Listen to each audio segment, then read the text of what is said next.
Si ya estamos felices de encontrar unos cuantos pesos que olvidamos en los bolsillos, imagínate toparte con 13 millones de dólares en un lugar donde jamás lo esperarías. Eso es exactamente lo que le pasó a un grupo de mineros de diamantes trabajando en el desierto de Namibia. En 2008, encontraron este tesoro increíble dentro de un naufragio que ocurrió hace más de 500 años. Y la historia detrás de este barco abandonado está llena de misterios. Todo empezó en 1533, cuando los portugueses construyeron este barco comercial especial. Se creía que este modelo era parte de una nueva clase de embarcaciones que eran más grandes, más eficientes y más resistentes que las anteriores. Portugal realmente necesitaba eso, ya que estaban dominando el comercio por todos los mares en ese momento. Así que el propósito principal de este barco era apoyar esas expediciones de larga distancia durante esta era súper próspera. El 7 de marzo, los portugueses decidieron probar su impresionante barco nuevo. Y en ese fresco día de primavera, grandes embarcaciones navegaron por el río Tajo hacia el Atlántico, con las banderas ondeando y telas coloridas colgando de sus altos mástiles. Ahí se fueron, dejando Lisboa, la capital de Portugal, y dirigiéndose hacia el oeste de India. Al menos, eso es lo que piensan los investigadores, ya que era una ruta bastante común para ellos en ese entonces. La mayoría de las veces, los portugueses buscaban especias. A principios del 1500, era bastante difícil encontrar cosas como canela, jengibre, clavos, pimienta negra y cúrcuma en Europa, así que tenían que ir a India por ellas. Desafortunadamente, uno de los barcos nunca llegó a su destino final. De hecho, para desesperación de la corte portuguesa, esta embarcación desapareció por completo, sin dejar rastro del naufragio. Y nunca encontraron a ninguna de las aproximadamente 300 personas a bordo. ¿Será que se desviaron tanto del rumbo que terminaron en las Américas o en alguna isla en el camino? Bueno, todo era posible. Y el barco, junto con el misterio de su desaparición, se volvió legendario. Adelantémonos más de 500 años hasta 2008.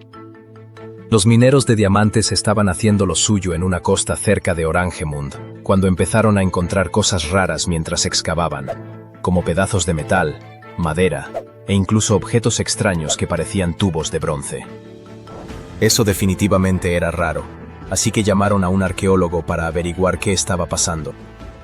Cuando llegó el arqueólogo, notó todo tipo de pedazos extraños y piezas viejas esparcidas por ahí. Poco a poco, empezó a identificar esas cosas. Primero, colmillos de elefante. Luego, una pieza de artillería de 500 años. De repente, cayó en cuenta. Esto definitivamente era un naufragio. Pero lo que el arqueólogo no se dio cuenta en ese momento, era que este naufragio resultó ser uno de los más importantes jamás encontrados. En ese entonces, no fue nada fácil convencer a la compañía minera de que los arqueólogos tenían que seguir explorando el sitio. Pero por suerte lo lograron, porque al 6º día de búsqueda, encontraron un tesoro. Y, literalmente, llenaron sus sombreros con más de 11 kilos de una mezcla de monedas de oro españolas y portuguesas. Resulta que este viejo barco abandonado estaba cargado con oro, estaño, colmillos de marfil y más de 18.000 kilos de lingotes de cobre cuando tuvo su trágico y acuático final. De hecho, los especialistas creen que los lingotes de cobre jugaron un papel clave en mantener el naufragio tan bien conservado. La primera razón es medio obvia. Los lingotes de cobre pesaban todo hacia abajo, manteniendo los restos del naufragio en el fondo del océano. Y eso fue genial, porque 5 siglos de tormentas y olas se habrían llevado todo. Pero los lingotes de cobre también fueron importantes por otra razón. Los peces y otras criaturas marinas podrían darse un festín con madera, sacos de yute y zapatos de cuero. Pero el cobre realmente les quita el apetito, lo que significa que muchas cosas sobrevivieron esos 500 años en el fondo del mar, cuando realmente no deberían haberlo hecho. Así que sí, contra todo pronóstico, el tesoro se conservó, y en excelentes condiciones. El oro se veía brillante e intacto. Aunque es imposible probar sin lugar a dudas que acababan de encontrar la legendaria embarcación portuguesa, toda la evidencia apunta a que sí, la encontraron.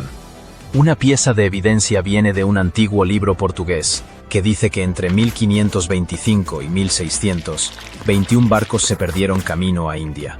Y uno de ellos de hecho se hundió en algún lugar cerca de Namibia, perdiéndose en la vuelta del Cabo de Buena Esperanza. Bingo. Desde ese momento, los expertos han estado revisando los restos, midiendo, fotografiando y escaneando el sitio milímetro por milímetro con un escáner láser tridimensional de alta tecnología. Su objetivo era descubrir qué le pasó a este barco, o al menos acercarse a la verdad. La primera pregunta que tenían que responder era: ¿por qué estaba este barco tan cerca de la costa de Namibia? Estamos hablando de grandes marineros que probablemente sabían que ese tramo de costa era famoso por sus tormentas y niebla. ¿Qué pasó entonces? Parece que unos 4 meses después de su gran partida de Lisboa, la flota fue golpeada y dispersada por una enorme tormenta. Así que la explicación más probable es que la combinación de mal clima y carga pesada obligó al capitán a encallar el barco a propósito. Según una teoría, soltó las anclas delanteras y lentamente varó el barco. Luego golpeó una roca submarina en las olas, se volcó con las grandes olas, y todos los intentos de liberarlo fallaron. Empezó a desarmarse, comenzando por la estructura superior. En ese momento, el cofre del tesoro cayó de la cabina del capitán y se hundió hasta el lecho marino. Eventualmente quedó aplastado y atrapado, pero también estuvo protegido por un gran pedazo del costado del barco que se rompió cuando el casco se desarmó. Ok, pero ¿qué pasó con la gente a bordo? Las tormentas de invierno en la costa de Namibia pueden ser brutales, con vientos de más de 130 kilómetros por hora y olas enormes, haciendo casi imposible llegar a la orilla. Pero si la tormenta se calmó en algún momento, es posible que el naufragio tuviera sobrevivientes. O sea, sí encontraron algunos huesos de dedos de pie humanos, sugiriendo que al menos una persona no lo logró. Pero estos fueron los únicos restos humanos que se recuperaron. Tampoco encontraron muchas pertenencias personales, lo que lleva a los arqueólogos a pensar que la mayoría de la gente a bordo probablemente llegó a tierra, a pesar de que el barco se desarmó. Pero no podemos decir que esto fue un final feliz. Sí, la mayoría podría haber sobrevivido al naufragio, pero terminaron en uno de los lugares más duros de la Tierra, un tramo vacío de arena y matorrales por cientos de kilómetros. Era invierno, así que tenían frío, estaban mojados y exhaustos sin esperanza de rescate. Nadie sabía que estaban vivos o dónde encontrarlos. Además, ningún barco probablemente pasaría por ahí, ya que estaban lejos de las rutas usuales. Regresar a Portugal parecía imposible. Después de la primera ronda de exploración, los investigadores encontraron que los restos del barco estaban esparcidos en 3 grandes secciones a lo largo de la costa de Namibia. Al final, se recuperaron más de 40 toneladas de carga del sitio, y se encontraron y catalogaron miles de diferentes artefactos, incluyendo plomo, estaño, textiles e incluso algunos instrumentos astronómicos. Así que tal vez te estés preguntando, ¿quién se quedó con el oro? Solo diré que no fue para los mineros ni los arqueólogos. Según los investigadores involucrados, cada moneda fue entregada al gobierno de Namibia. Después de todo, ese es el procedimiento usual para barcos aleatorios encontrados en la playa. Pero este caso no era tan simple porque hay una excepción a esta regla. Si el barco encontrado es un barco estatal, el país que lo posee tiene derecho a recibir el tesoro. En otras palabras, todo lo que encontraron dentro de esta vieja embarcación abandonada, en realidad le pertenecía a Portugal, sin importar que todo pasó hace siglos. Pero los líderes portugueses aparentemente permitieron que Namibia se quedara con todo. No importa lo que pase, no te detengas. Estamos a punto de conseguirlo. 2 buscadores de tesoros están excavando la tierra congelada en un campo de maíz por la noche.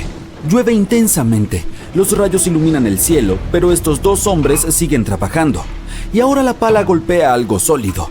No puede ser, un cofre con un tesoro. Comienzan a cavar más rápido y encuentran una pieza del motor de un barco. ¿Qué es esto? Lejos de los mares y lagos, en algún lugar debajo de los campos de la ciudad de Kansas, hallaron un gigantesco barco hundido. ¿Cómo es posible? Ahora lo verás. Algunas personas pasan su vida buscando naufragios con tesoros bajo tierra. Uno de ellos es el explorador David Hawley. Ha estado buscando barcos hundidos lejos de los mares, ríos y océanos durante muchos años. Hace esto porque le gusta la sensación de aventura. Las bodegas de estos barcos a veces contienen cofres de oro, antigüedades y artefactos raros, y puedes conseguir mucho dinero por ellos. David dice que no es necesario adentrarse en el océano para encontrar un barco hundido. Pueden estar enterrados en tu patio trasero. Pero ¿por qué los barcos acaban bajo tierra entre campos, granjas y llanuras? Descubrámoslo usando el ejemplo del barco de vapor Great White Arabia. Según antiguos registros y recortes de periódicos, este barco transportaba alrededor de 200 toneladas de tesoros antes de hundirse en 1856. Muchos rumores y leyendas locales decían que el barco estaba oculto bajo tierra a unos pocos kilómetros al noreste de la ciudad de Kansas. Estaba allí porque la gente alteró deliberadamente el lecho y los canales del río Missouri en la segunda mitad del siglo XIX. Acercaron de manera artificial las orillas entre sí. Estrecharon el río para aumentar la velocidad del flujo, así los barcos podrían navegar mucho más rápido. En el siglo XIX, los barcos de vapor eran el medio de transporte de pasajeros y mercancías más popular. Antes de los ferrocarriles, extendieron la frontera occidental a través de los ríos Mississippi y Missouri y llevaron suministros a la gente. Por eso era tan importante aumentar la velocidad de su movimiento. Así, el 5 de septiembre de 1856, el Arabia navegaba por dicho estuario. Se encontró con un obstáculo que sobresalía del agua. Un trozo de madera inundó rápidamente el barco. Afortunadamente, todos los pasajeros fueron evacuados, pero el vapor y su preciosa carga llegaron al fondo arenoso del Missouri en unos pocos minutos. Pasaron varios años. Todos se olvidaron del barco. Durante este tiempo, el curso del río Missouri había cambiado, pero el Arabia permanecía en el húmedo y fangoso fondo. El nivel del suelo se iba elevando y la tierra perdía humedad. Finalmente, muchas décadas después, se formó un campo de maíz sobre el naufragio. En los años 80, un granjero era dueño de esta zona y no tenía idea de lo que estaba escondido en su territorio. David Hawley estudió con cuidado la historia de los barcos hundidos de los Estados Unidos. Sabía que cientos de barcos de vapor habían terminado bajo el agua en todo Missouri, pero sobre todo le interesaba el Arabia, ya que había rumores de que estaba lleno de oro y otras cosas valiosas. Los campos de maíz de Kansas eran vastos, pero David Hawley sabía cómo buscar. En 1987 comenzó a trabajar. Primero, junto con su hermano y su padre, recogieron todos los recortes de periódicos antiguos que pudieron encontrar. No solo buscaban información sobre el vapor, sino también mapas del río Missouri. Rastrearon sus cambios históricos, verificaron las fechas e identificaron una amplia zona donde el vapor se hundió. A continuación, utilizaron pruebas electromagnéticas y otros estudios geológicos para analizar el suelo y encontrar el lugar correcto. Buscaron diferencias en la humedad y la densidad del terreno. Luego recorrieron el territorio con potentes detectores de metal y así, para el otoño de 1988, habían determinado la ubicación del barco de vapor. El Arabia tenía el tamaño de una cancha de fútbol. Este gigantesco buque yacía 14 metros bajo tierra. Pero antes de comenzar a excavar, tuvieron que pedirle permiso al dueño del campo de maíz. Para el agricultor, esta noticia fue una gran sorpresa. Aceptó con la condición de que las excavaciones se completaran para la primavera, de modo que pudiera sembrar una nueva cosecha. Excavar un barco gigante en invierno es mucho más difícil y costoso que en otras estaciones. Incluye costos adicionales de equipamiento, electricidad y calefacción. El equipo trabajó día y noche. Financiaron las excavaciones con su propio dinero. Cada uno invirtió más de $10,000 y sacó un préstamo bancario. Finalmente notaron los primeros detalles del barco. Las palas golpearon las enormes calderas del motor y la cubierta. El objetivo se había logrado. La mayor parte de la carga que se encuentra dentro de los barcos hundidos está cubierta de óxido, caracolas, lodo y está gravemente dañada. Sin embargo, el contenido del Arabia estaba en excelente estado, considerando que el barco se había hundido hacía 130 años. Desafortunadamente no encontraron los cofres de oro. Sin embargo, obtuvieron varias toneladas de cargas valiosas como artículos domésticos de personas que vivieron a mediados del siglo XIX. Era una cápsula del tiempo. El barco transportaba suministros para cientos o miles de personas, y todas estas cosas estaban perfectamente conservadas. Por ejemplo, podían ver con claridad la marca estampada Goodyear Rubber Company en un zapato de goma. Mientras más se prolongaban las excavaciones, más cosas encontraban David y su equipo. En los barriles hallaron platos del siglo XIX, estaban intactos y utilizables. Además, había ropa limpia, miles de pares de zapatos, arpones, sartenes y paraguas. El barco transportaba mercancías para abastecer a unas 16 pequeñas localidades. Es cierto, no es oro, pero estos artefactos también son valiosos. El contenido del barco podría valer millones. Sin embargo, la tripulación no pensaba venderlo.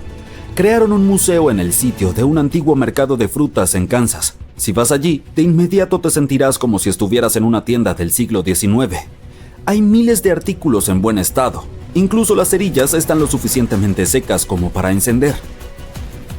Le tomó a David muchos años presentar la colección completa del barco de vapor. Valora cada uno de los objetos y no quiere venderlos. Cualquiera puede venir aquí, pagar un boleto y encontrar un fragmento del pasado. ¿Quién sabe? Quizá también haya un viejo barco escondido en tu patio trasero, ¿no? En 2008, unos geólogos encontraron un barco antiguo en el caluroso desierto de Namibia. Navegaba en los días en que los piratas aterraban a los marineros, y ahora está dentro de una laguna seca. El barco zarpó de Lisboa en 1533 y desapareció junto con la tripulación cerca de una pequeña ciudad minera de diamantes. Después de casi 500 años, el casco estaba gravemente dañado. Solo quedaba el armazón del barco, pero el tesoro que estaba escondido dentro permaneció intacto. Estudiaron cuidadosamente el barco durante mucho tiempo, tratando de no arruinar nada. Y entonces, 5 días después, encontraron un gran cofre antiguo en la bodega. Al abrirlo cuidadosamente, hallaron monedas de oro.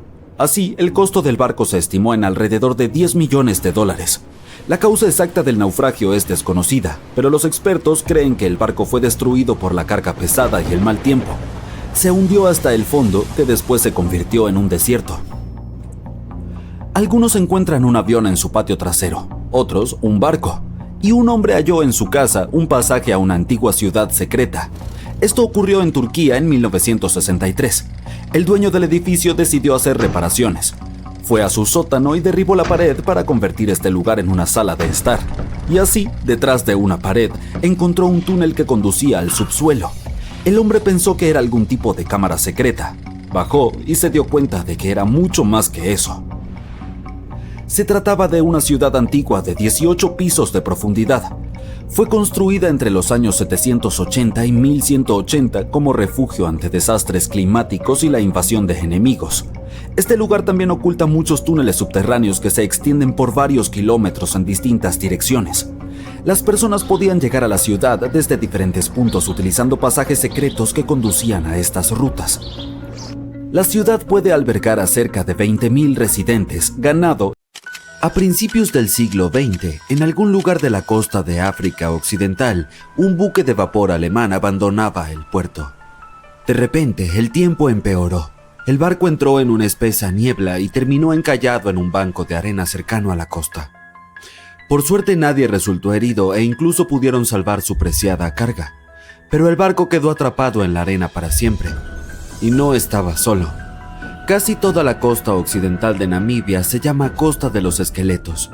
Si el nombre suena aterrador, es porque lo es. Esta línea de playa de 1570 kilómetros de largo es uno de los lugares más peligrosos de la Tierra. Las tribus bosquimanas creen que su deidad suprema hizo esta tierra cuando estaba enfadada. Los portugueses fueron los primeros europeos que pisaron Namibia en el siglo XV, y por supuesto tampoco les gustó la Costa de los Esqueletos. Los exploradores portugueses pensaban que en esta tierra estaban las puertas del inframundo. Aquí es donde el desierto del Namib se encuentra con el océano Atlántico. Puede que sea peligroso, pero también es precioso, y además está declarado Patrimonio de la Humanidad por la UNESCO.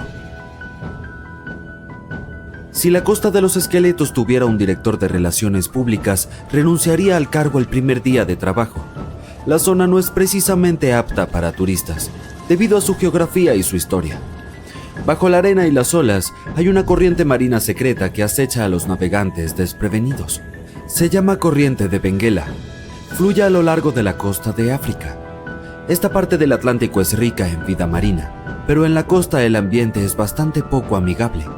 El desierto del Namib tiene un clima muy árido y es una de las regiones más secas de la Tierra. Y esa vida marina que acabo de mencionar son tiburones, 11 especies para ser exactos. Y sí, incluso el gran tiburón blanco aparece de vez en cuando. Hasta ahora tenemos un paisaje desértico, fuertes corrientes y tiburones. Definitivamente no es un lugar para pasar un día de picnic junto a la playa. Pero si alguien llega a la costa de los esqueletos, ¿se dará cuenta de que está en peligro? No te preocupes, lo sabrá. La playa está plagada de naufragios de todos los tamaños y formas. ¿Recuerdas el barco alemán que mencioné al principio? Su enorme y oxidada popa sobresale en la arena del desierto. Hay unos 500 naufragios en total esparcidos por la costa, desde galeones portugueses con siglos de antigüedad hasta barcos que llegaron aquí en el siglo XXI. Un pesquero llamado Sailor India se soltó de su cable de remolque en 2008 y terminó en la costa de los esqueletos. Bueno, no se escapó solo, tuvo algo de ayuda de los elementos. Pero es mejor ser una atracción turística en una playa que terminar destrozado y convertirse en chatarra. Ahí es a donde el remolque se dirigía en realidad. Pobrecito. El habitante más famoso de la costa de los esqueletos es el Dundee Star. Este carguero británico encalló aquí en 1942. La enorme operación de rescate que siguió revela por qué esta zona es tan peligrosa para los marineros. Los rescatistas consiguieron salvar a toda la tripulación y a los pasajeros, pero a un alto precio. En el proceso se perdieron un avión y un remolcador. El último de los rescatistas tardó 2 meses en regresar a Ciudad del Cabo, Sudáfrica. ¿Por qué? Un vistazo al mapa de la región revela la razón. Existe un interminable mar amarillo, la arena. Aquí hay muy pocas carreteras, así que es difícil llegar a la costa de los esqueletos por tierra. También hay obstáculos legales. Se necesita un permiso especial para transitar por esta zona. Pero los esqueletos del nombre no solo se refieren a barcos, también representan huesos de animales. La mayoría pertenecían a ballenas y focas. Muchos animales se han adaptado a este hábitat, así que leones y hienas recorren las costas en busca de comida. Bueno, ahora también tenemos leones hambrientos, como si los tiburones no fueran suficientes. Otros animales con residencia temporal en la costa de los esqueletos son elefantes, guepardos, leopardos y jirafas. En 1971 las autoridades namibias crearon aquí un parque nacional, pero salvo por los surfistas que buscan un subidón de adrenalina, no recibe muchos visitantes. Se entiende por qué. El desierto del Namib es el más antiguo del mundo y tampoco es muy turístico. Quienes viajen a la región deben llevar protector solar y una chaqueta de invierno. Una combinación extraña, ¿verdad? Bueno, no tanto si se piensa que durante el día las temperaturas se disparan por encima de los 45 grados centígrados. Por la noche, la temperatura del aire desciende por debajo del punto de congelación, es decir, 0 grados. Menuda montaña rusa climática. Y ese no es el peligro final. Sí, hay más. ¿Recuerdas cómo se perdió aquel barco alemán en la espesa niebla? No fue un hecho aislado. Debido al clima de la región, la niebla aparece con frecuencia. Los marineros deberían taparse los oídos, pero esta niebla es buena para la fauna. Es su única fuente de agua en el desierto del Namib. Los reptiles y mamíferos se han adaptado a este duro clima y utilizan la menor cantidad de agua posible. Arenas movedizas, niebla espesa, fuertes corrientes, leones y tiburones. No es lo que se suele poner en los folletos turísticos, pero la costa de los esqueletos no es la única playa del planeta en la que no querrías pasar tus vacaciones. Te llevaré a Cape Tribulation, en Australia. La zona abarca unos 48 kilómetros cuadrados en el noroeste del continente, pero no es seca como la costa de los esqueletos. Forma parte de la selva tropical de Daintree. Aquí es la selva y no el desierto la que se encuentra con el océano. La playa de Cape Tribulation parece sacada de una postal, pero las apariencias engañan. ¿Australia? ¿Otra vez tiburones? No, aquí te esperan cocodrilos si decides darte un chapuzón en el mar. Son cocodrilos de agua salada, a los que se llama saltis. Es un bonito apodo para un reptil tan peligroso. Pero no están solos. La fauna parece tener un problema con los visitantes.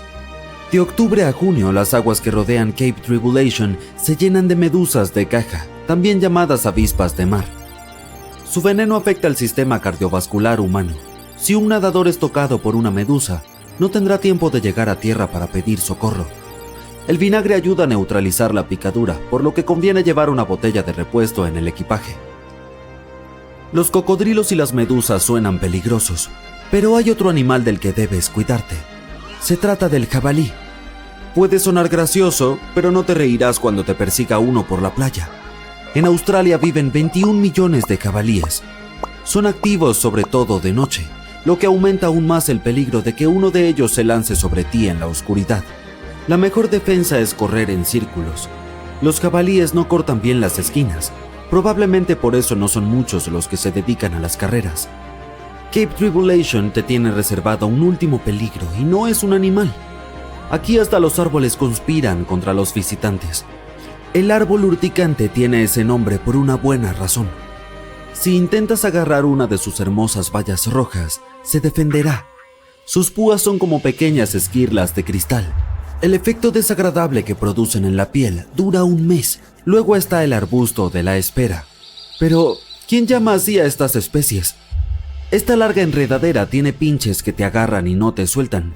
Son tan fuertes que pueden tirar a un humano de un caballo. Tendrás que esperar a que alguien pase y te salve de este espinoso asaltante. Si estabas a punto de tachar esta playa australiana de la lista de vacaciones, espera un momento. ¿Qué hace un barco en medio de un desierto? Esperarías encontrar una embarcación marina más cerca de la costa. Esta es la pregunta que los arqueólogos se hicieron durante décadas. En 1988 hubo una tormenta cerca de uno de los sitios arqueológicos más importantes del antiguo Egipto. Una estructura de madera emergió de la arena. Había sido ahuecada por las termitas. Los científicos estaban decididos a resolver el misterio. En el año 2000 comenzaron a excavar el sitio cerca de Abidos. Un equipo estadounidense de expertos pronto descubrió un barco que medía 21 metros de largo. Y no estaba solo. En total, había 14 barcos reposando ordenadamente uno al lado del otro. Era imposible desenterrar por completo los barcos debido a su mal estado. Por suerte, la madera estaba bien conservada para obtener una muestra. Los análisis revelaron que los barcos tenían alrededor de 5.000 años de antigüedad, la flota más antigua en la historia humana hasta la fecha. La época de su construcción precede a las pirámides de Giza por medio milenio. Cada barco de la flota reposaba en una bóveda que se adaptaba a sus dimensiones. La sala tenía un tercio del tamaño de una cancha de tenis. Tenía muros de ladrillo de barro que presentaban más de 120 dibujos de barcos. Los antiguos egipcios los grabaron en paredes encaladas que estaban excelentemente conservadas. Los científicos han conocido estas misteriosas cámaras desde hace más de un siglo.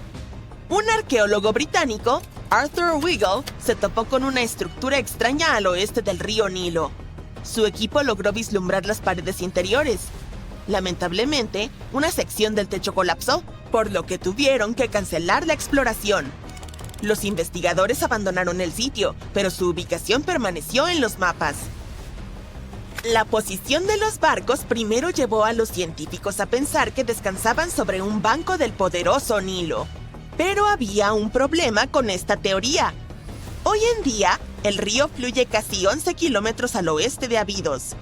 Estudios adicionales del terreno circundante mostraron que el Nilo no cambió su curso a lo largo de la historia.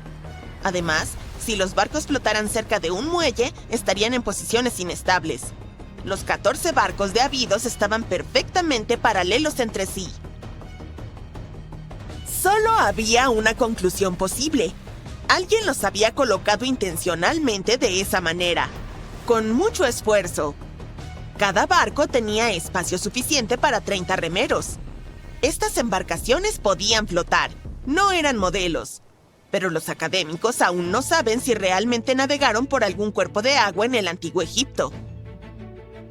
Esto no disminuye la importancia del hallazgo. Anteriormente, los arqueólogos solo encontraron modelos a pequeña escala. Solo en la tumba del rey Tutankamón había 35 modelos de barcos. Durante mucho tiempo, estas figurillas fueron las únicas pistas sobre cómo eran las embarcaciones del antiguo Egipto. El diseño de los barcos confirma que eran auténticos. Son los ejemplos más antiguos que se conservan de barcos construidos. Los pueblos de antes construían embarcaciones primitivas ahuecando grandes troncos de árboles. La alternativa era usar juncos que eran atados entre sí para formar una balsa. Los barcos de Abidos tenían tablones amarrados juntos. Este fue un avance significativo en la construcción naval. Durante su época, los barcos debieron parecer impresionantes. La madera era una mercancía valiosa en ese tiempo. No había madera en el desierto. El cedro tenía que ser importado desde el Líbano. La única persona que podía permitirse tal lujo era el faraón. Estudiar la zona alrededor de la antigua flota proporcionó más respuestas. Los científicos descubrieron una estructura de adobe donde los egipcios adoraban al faraón. La fecha aproximada de construcción coincide con la de los barcos de madera. Los mismos ladrillos con los que se construyó este edificio se utilizaron para revestir la flota. En el momento de su construcción, las salas donde estaban almacenados tenían un techo. Esa es la sección que los arqueólogos encontraron a principios del siglo XX. Al igual que las momias en ataúdes, estas magníficas naves descansaban dentro de espléndidas bóvedas. El exterior de estas salas también era impresionante. Las paredes exteriores originalmente tenían un revestimiento de piedra caliza blanca. Reflejaba la luz del sol. Bajo el sol del desierto, la estructura que albergaba los barcos debía brillar desde kilómetros de distancia. Los constructores del antiguo Egipto usaron la misma técnica para cubrir las pirámides 500 años después. Hoy en día, su superficie se ve irregular, pero no siempre fue así. Cuando fueron construidas, las pirámides tenían una capa superior de fina y blanca piedra caliza. Su superficie era suave y brillaba a la luz del sol. En lugar de tener escalones, la capa exterior de las pirámides era más bien una rampa lisa. Los arqueólogos se quedaron con una última pregunta. ¿Qué faraón poseía la flota? La respuesta estaba a solo 1,5 kilómetros del sitio. Allí descansaba la tumba de un faraón de la quinta dinastía, Sesostris III. Su época y estilo de construcción coincidían con los de las cámaras con barcos. El final de su reinado podría explicar cómo los barcos terminaron en medio del desierto. El faraón probablemente falleció en el norte de Egipto. Luego, su cuerpo fue transportado por el Nilo hasta Abidos en una maravillosa procesión de barcos decorados. Los barcos fueron posteriormente dejados en cámaras cerca del lugar de descanso final de su propietario. Esto tenía un significado simbólico. En el sistema de creencias de los antiguos egipcios, los barcos desempeñaban un papel clave. Su deidad suprema era Ra. Él viajaba por el cielo durante el día en forma del sol. Durante la noche, navegaba por el inframundo en una barca solar. El faraón se identificaba con Ra. Por eso necesitaba barcos en el más allá. Esa era la única forma de regenerarse, así como el sol sale todos los días por el horizonte. Esta creencia existió durante miles de años. El faraón más famoso, Keops, también tenía un barco. Los científicos lo encontraron en 1954 junto a su pirámide en Giza. Es unos 4 siglos más joven que la flota de Abidos, pero el barco de Keops era casi 2 veces más largo. La Gran Pirámide de Giza y la tumba de Tutankamón son 2 de los hallazgos arqueológicos más famosos de Egipto. Pero hay muchos más secretos ocultos bajo las interminables arenas del desierto del Sahara.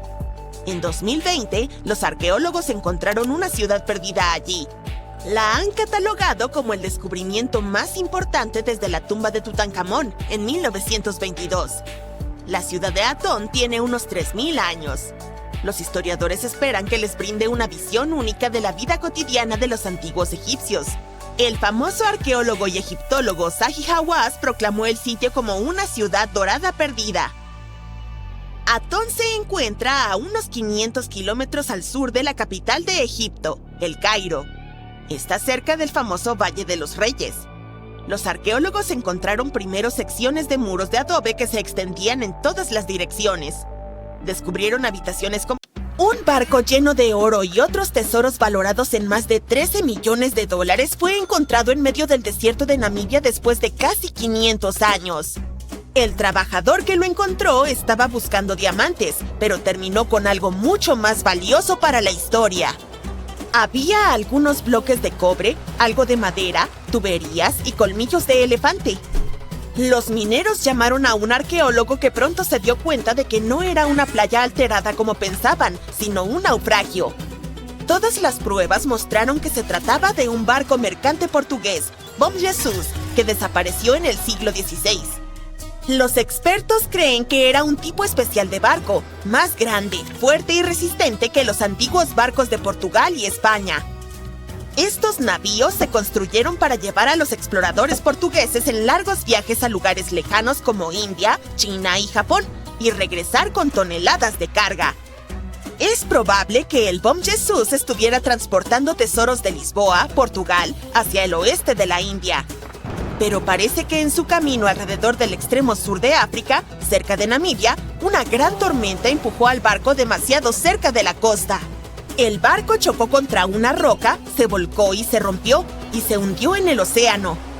Los arqueólogos encontraron un tesoro del cofre del capitán bajo el agua, que probablemente se cayó cuando se rompió el casco de madera. También hallaron piezas del barco esparcidas a lo largo de la costa, tal vez por la violenta tormenta y más tarde por la construcción en la zona. La tormenta debió haber sido muy feroz, pero no se encontraron muchos huesos, lo que significa que la mayoría de la tripulación podría haber sobrevivido o se perdió en el mar. El barco estaba dividido en 3 secciones y sorprendentemente bien conservado, gracias a las gruesas capas de arena que lo cubrían y prevenían su deterioro.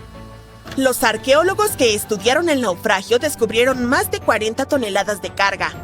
Había cañones, espadas, bloques de metales como plomo y estaño, telas y herramientas que los marineros usaban para navegar siguiendo las estrellas mientras cruzaban el océano. El descubrimiento más emocionante fue el de 1845 lingotes de cobre que pesaban entre 16 y 17 toneladas. Estos lingotes de cobre, de metal puro, están todavía en excelentes condiciones porque el casco del barco y las capas de arena los protegieron del agua del océano. Los científicos incluso lograron leer las marcas comerciales que tenían y descubrieron que fueron fabricados por una compañía comercial alemana muy rica. También había más de 2,000 monedas brillantes de oro y plata de diferentes países, de acuñación portuguesa, veneciana, francesa y morisca, y 105 colmillos de elefante enormes que pesaban alrededor de 2 toneladas. Los colmillos probablemente estaban destinados a convertirse en artículos de lujo en el destino. Los arqueólogos tomaron algunas muestras de ADN de los colmillos y descubrieron que provenían de elefantes de bosques y sabanas de África Occidental. Los investigadores tuvieron suerte de que el barco fuera encontrado en una zona restringida de extracción de diamantes. No hubo carroñeros que pudieran apoderarse de los tesoros. El Bom Jesus sigue siendo el naufragio más antiguo y valioso que se ha descubierto en la costa occidental de África subsahariana. Otro naufragio encontrado recientemente por accidente estaba enterrado bajo una duna de arena de 3 metros de altura cerca del mar Caspio. Algunas personas lo llaman el lago más grande del mundo y tiene niveles de agua que suben y bajan con el tiempo debido a los cambios en los patrones climáticos. Estos cambios pueden mover la arena y develar cosas como este naufragio y otros tesoros a lo largo de la costa. A medida que la duna desaparecía lentamente, el barco comenzó a mostrarse. Antes de desenterrarlo, los científicos estaban preocupados de que las olas del mar pudieran dañar el naufragio. Para protegerlo, construyeron un muro usando miles de sacos de arena para mantener las olas alejadas. Cuando la nave fue descubierta, se dieron cuenta de que era un barco mercante de 3 mástiles y 28 metros de largo con un fuerte casco doble. Las muestras de madera evidenciaron que fue construido entre los siglos XVIII y XIX, utilizando árboles como pino silvestre, abeto y alerce de la zona del río Volga o del Cáucaso. Incluso encontraron trigo sarraceno y plantas de la misma región, que probablemente se comerciaban o se usaban para alimentar a los marineros. Esto prueba que el barco era parte de un grupo de naves mercantes que antiguamente navegaban por el mar Caspio.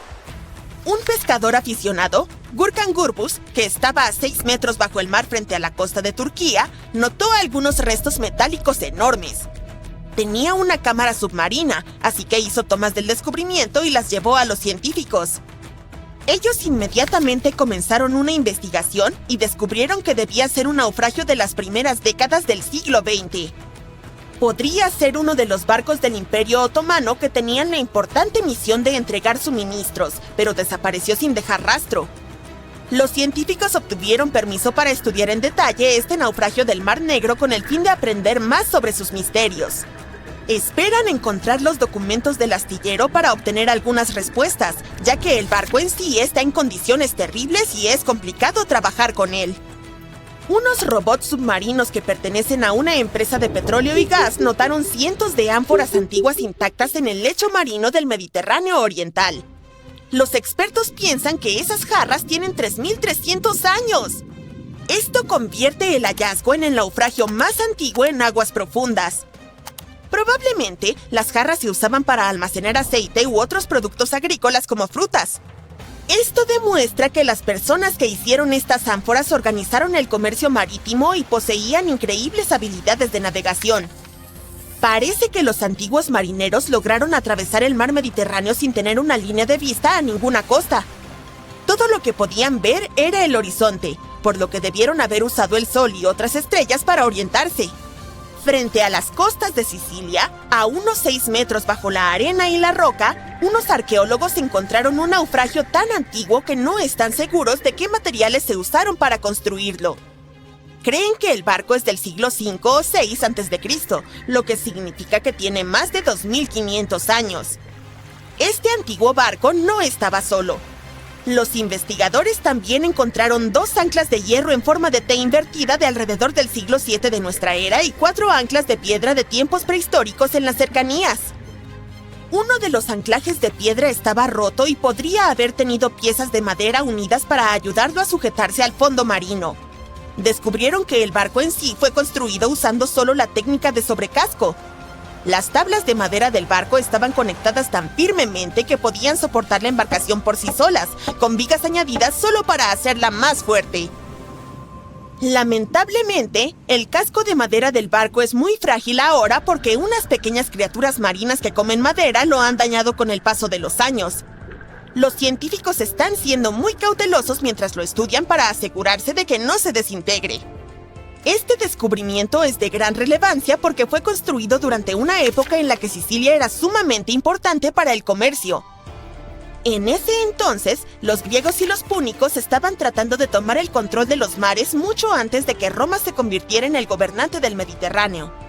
Al estudiar este barco, los científicos esperan aprender más sobre cómo las personas viajaban y comerciaban en esos tiempos antiguos. Otro naufragio, esta vez frente a la costa de Kenia, podría ser del último viaje de Vasco da Gama. Este explorador portugués fue el primer europeo en llegar a la India por mar alrededor del Cabo de Buena Esperanza. Unos pescadores locales...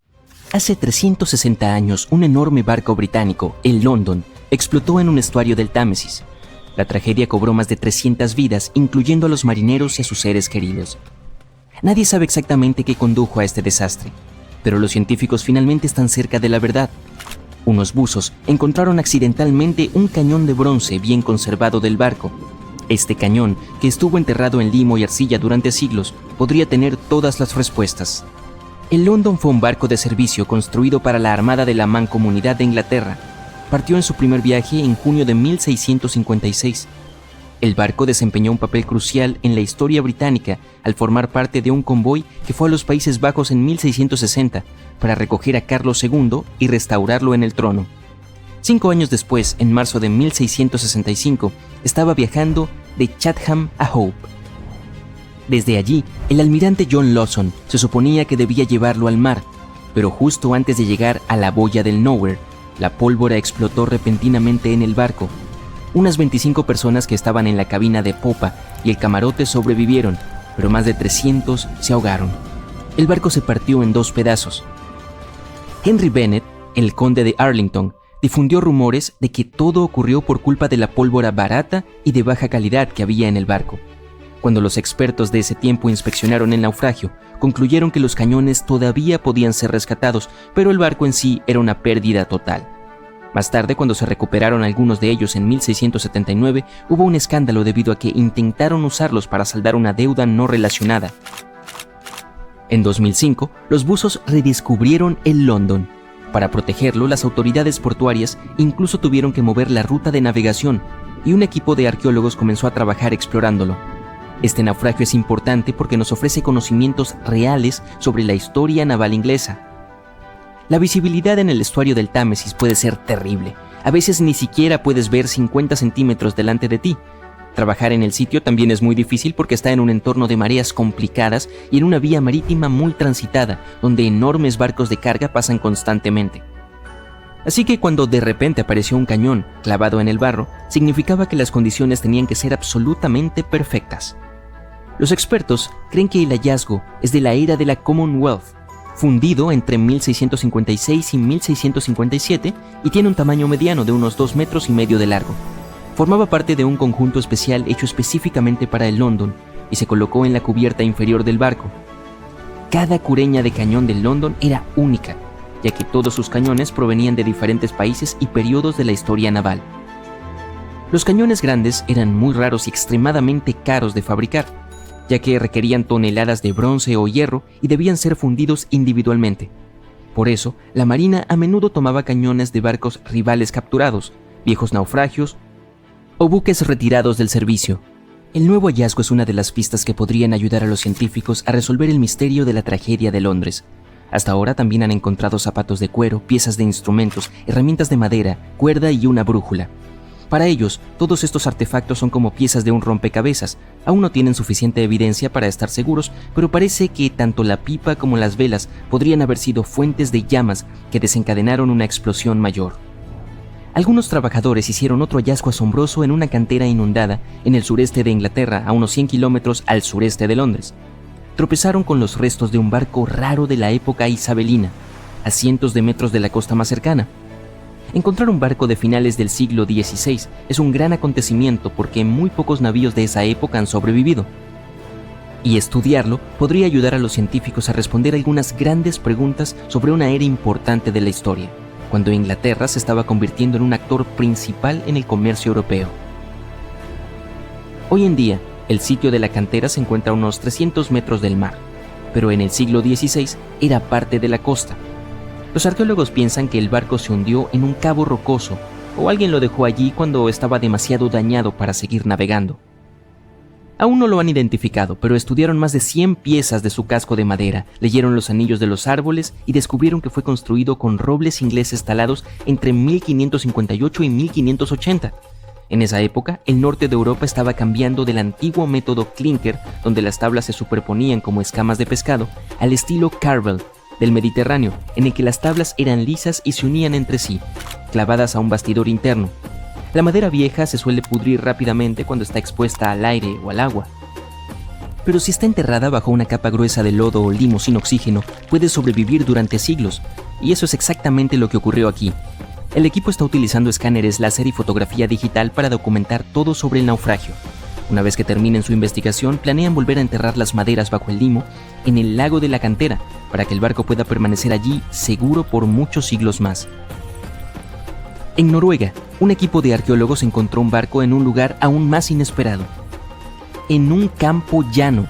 Hay una colina llamada Montículo Gjell. En realidad es un enorme monumento funerario que los mismos vikingos construyeron.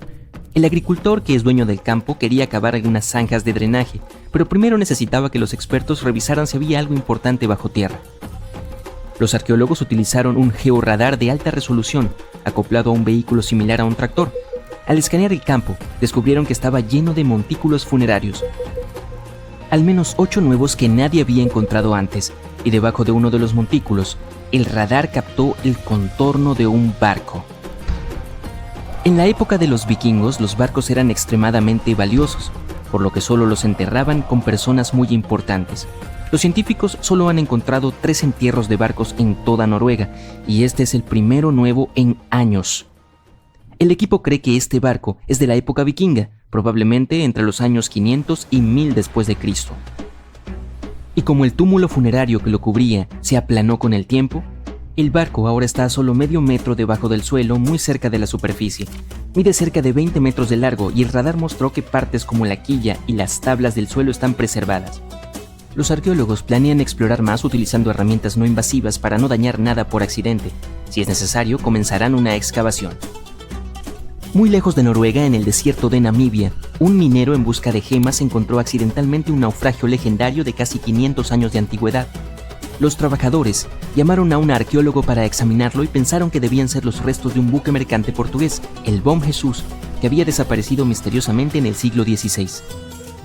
El Bom Jesús había partido de Lisboa cargado de tesoros con destino a India, pero en algún lugar del extremo sur de África, una tormenta brutal lo arrojó contra la costa de Namibia. El barco se estrelló contra las rocas, se desintegró y desapareció bajo las olas. Cuando los arqueólogos exploraron el naufragio, encontraron partes del barco esparcidas por la costa y enterradas bajo una gruesa capa de arena, lo que en realidad salvó a los restos de pudrirse. Incluso descubrieron tesoros, más de 40 toneladas de carga que se habían derramado del cofre del capitán bajo el agua cuando se rompió el casco. Había cañones, espadas, telas, herramientas que los marineros usaban para navegar guiándose por las estrellas y lo más importante de todo, 1845 lingotes de cobre, piezas sólidas de metal que pesaban en total entre 16 y 17 toneladas. Los científicos pudieron incluso leer las antiguas marcas comerciales estampadas en los lingotes y revelaron así que fueron hechos por una rica compañía comercial alemana. Y luego estaba el gran premio, más de 2.000 toneladas de oro y plata de todo el mundo, Portugal, Venecia, Francia y los estados moros, además de 105 colmillos gigantes de elefante que pesaban cerca de 2 toneladas. Los colmillos probablemente iban camino a convertirse en artículos de lujo como joyas y finas tallas. Pruebas de ADN mostraron más tarde que el marfil provenía de elefantes del bosque y la sabana del oeste de África. Sin embargo, no encontraron muchos huesos, lo que significa que la tripulación o bien logró escapar o se perdió para siempre en el mar. Dicen que nada se pierde realmente. Y es cierto, descubramos algunos barcos congelados en el tiempo. El primero es más que fascinante. Se trata del naufragio de Anticitera. Es un barco comercial griego del siglo I a.C. Se encuentra en el lado este de la isla griega de Anticitera, en el punto de unión de los mares Egeo y Mediterráneo. Unos 2000 años después, en 1900, un grupo de buceadores griegos descubrió el naufragio. Se dirigían a Túnez, pero se vieron obligados a refugiarse de una tormenta en una isla cercana. Como no podían ir a ningún sitio, decidieron buscar esponjas hasta que el tiempo se calmara. Uno de los buzos halló el naufragio a una profundidad de unos 40 metros. Imagina que alguien va a buscar esponjas, pero que regresa a la superficie con tesoros arqueológicos. El capitán del barco habló con los funcionarios griegos y ellos enviaron 2 barcos a los restos. La operación de salvamento fue un éxito y los descubrimientos se encuentran ahora en el Museo Arqueológico Nacional de Atenas. Entre los hallazgos se encuentran 3 caballos de mármol de tamaño natural, joyas, monedas y cientos de obras de arte, incluida una estatua colosal de Hércules de 2 metros de altura. Entre estos tesoros, el efebo de Anticitera, una estatua de bronce de un hombre joven, fue el que más llamó la atención, ya que no responde a ningún modelo iconográfico conocido, y no se conocen copias de su tipo. Sostenía un objeto esférico en la mano. Los estudiosos tienen diferentes teorías sobre quién podría ser esa persona, pero aún no hay consenso. Más de 70 años después, Jacques-Yves Cousteau y su equipo fueron a la zona y recuperaron cientos de artefactos más, así como los restos de 4 personas. También descubrieron un complejo conjunto de engranajes entrelazados, capaces de predecir el movimiento del Sol, la Luna y varios planetas. El mecanismo también puede indicar la hora de los eclipses solares y lunares con años de antelación. Piensa en este mecanismo de Anticitera como un primitivo calendario informático, ya sabes, para planificar eventos importantes como actividades agrícolas, rituales religiosos y los Juegos Olímpicos. Estos artefactos encontrados en los restos de Anticitera son algunos de los hallazgos más importantes de la arqueología moderna. El propio mecanismo de Anticitera ha cambiado nuestra percepción de los límites de la tecnología antigua. Tiene un diseño sofisticado y fue fabricado hace más de 1000 años. Incluso después de todos estos sorprendentes descubrimientos, los expertos creen que el lugar del naufragio permanece inexplorado en buena medida. Esto se debe principalmente a su ubicación y al paisaje del fondo marino sobre el que descansa el barco. El pecio es demasiado profundo para los buceadores, pero también demasiado poco profundo para usar algo como un sumergible. Un estudio realizado en el fondo marino en 2012 mostró evidencias de un segundo pecio a unos 250 metros al sur. Está claro que esta zona tiene mucho que ofrecer a la humanidad. ¿Qué habría pasado si esos recolectores de esponjas no hubieran viajado allí? Los científicos encontraron un barco naufragado en la Antártida, en el fondo del mar de Weddell, 107 años después de su hundimiento. El nombre del barco era Endurance, y era el barco perdido del explorador antártico Sir Ernest Shackleton. Los científicos que pusieron sus ojos en él décadas después dicen que se encuentra entre los mayores naufragios no recuperados de la historia, así que filmaron todo el descubrimiento. El video revela los restos del Endurance y demuestra que sigue en un estado extraordinario. Lleva más de un siglo sumergido a 3 kilómetros de profundidad, pero es como si se hubiera hundido hace muy poco. La historia es la siguiente. El barco fue aplastado por el hielo y se hundió en 1915. Shackleton y sus compañeros tuvieron que escapar en pequeños botes salvavidas. A partir de entonces, todo era cuestión de supervivencia. Shackleton logró poner a su tripulación a salvo, pero el barco se hundió. Sí, es una historia impresionante, aunque ¿por qué los científicos aprecian tanto este barco?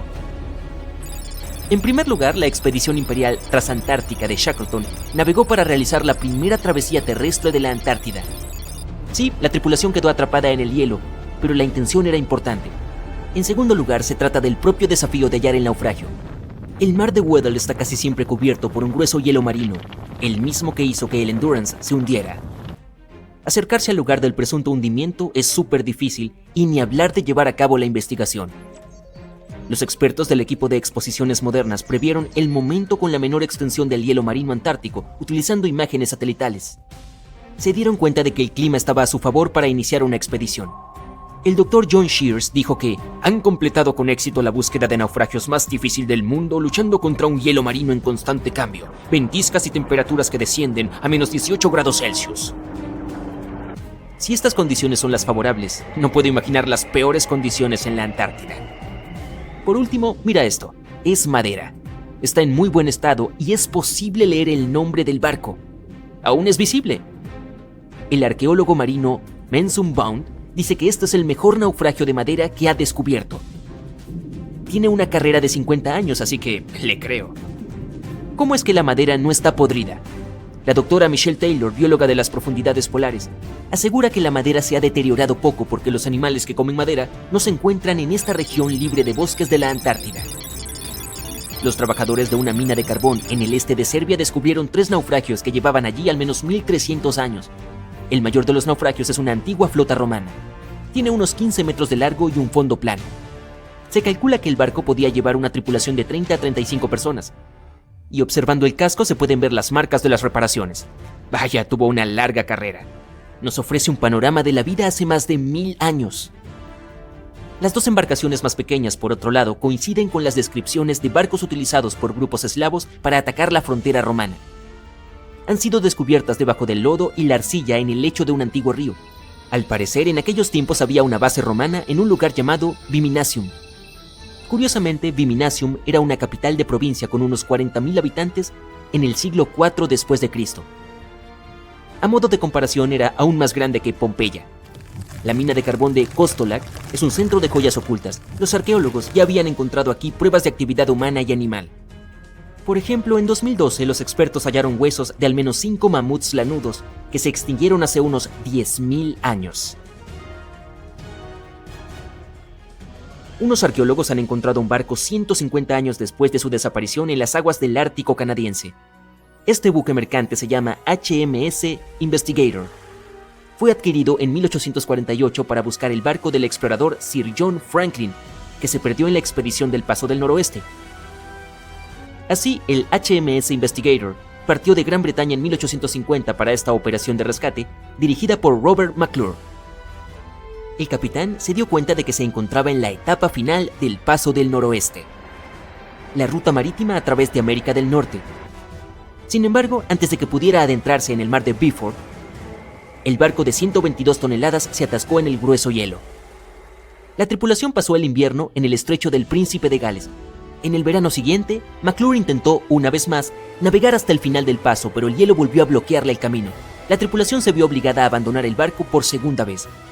McClure los llevó a la Bahía de la Misericordia y allí permanecieron hasta 1853, cuando la tripulación del HMS Resolute los rescató.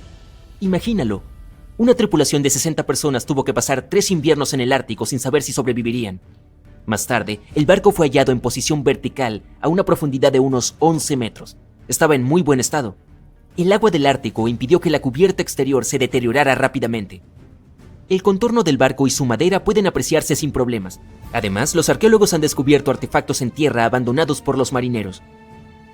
Habían descargado todo antes de abandonar el Investigator.